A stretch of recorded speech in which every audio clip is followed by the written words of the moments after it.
దొండకాయ అంటే బోరా, ఇప్పుడే మీ అభిప్రాయం మారిపోతుంది.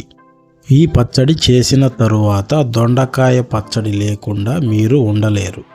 టేస్టీగా, ఈజీగా, హెల్దీగా 3 ఒకేసారి కావాలంటే ఈ వీడియో పూర్తిగా చూడండి. Let's start video.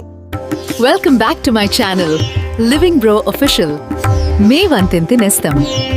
ఇంకా వీడియో స్టార్ట్ చేద్దాం. ఇవి 1/2 కేజీ దొండకాయలు, అలాగే 1/2 కేజీ పచ్చిమిరపకాయలు. వీటితోనే మనం పచ్చడిని చేయబోతున్నాం.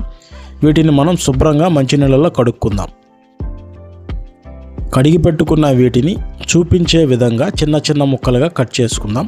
పెద్ద ముక్కలుగా మనం దొండకాయని కట్ చేస్తే మగ్గటానికి ఎక్కువ సమయం పడుతుంది. పచ్చిమిరపకాయలు వెంటనే మగ్గుతాయి కాబట్టి ఇలా కట్ చేసుకుంటే రెండిటి సమయం ఒకటే విధంగా మగ్గుతాయి. ఇప్పుడు స్టవ్ వెలిగించుకొని కడాయి పెట్టుకొని ఇందులో 2 గరిటెల నూనెని వేసుకుందాం. అలాగే కట్ చేసి పెట్టుకున్న దొండకాయ ముక్కలు, అలాగే పచ్చిమిరపకాయలు, అలాగే ఒక ఉల్లిపాయని కట్ చేసి వేసుకుందాం. చింతపండు కొద్దిగా. ఇప్పుడు ఇవన్నీ కలిసే విధంగా మనం ఒక్కసారి కలుపుకుందాం.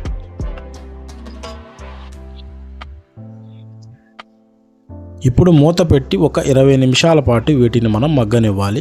మధ్య మధ్యలో మూత తీసి కలుపుకుంటూ ఉండాలి.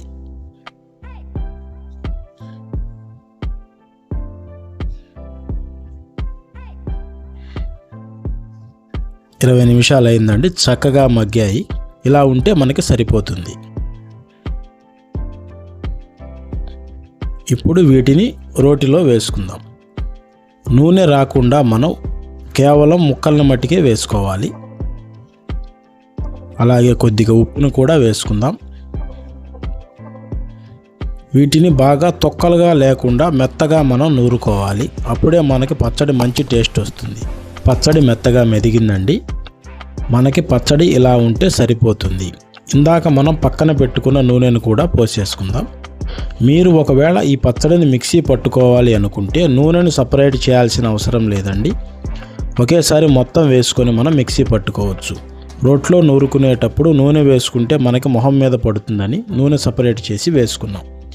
ఇంతేనండి, మన దొండకాయ పచ్చడి రెడీ అయిపోయినట్లే. ఇది చాలా రుచిగా ఉంటుందండి. దీనిని మనం వేడి వేడి అన్నంలో కలుపుకొని తింటే దొండకాయ నచ్చని వాళ్ళు కూడా అడిగి మరీ పెట్టించుకునే అంత టేస్ట్గా ఇది ఉంటుంది. తప్పకుండా మీరు కూడా ఈ దొండకాయ పచ్చడిని ట్రై చేయండి. ఎలా వచ్చిందో మాకు కామెంట్ రూపంలో తెలియచేయండి.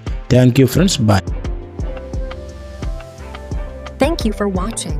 Subscribe for more delicious recipes.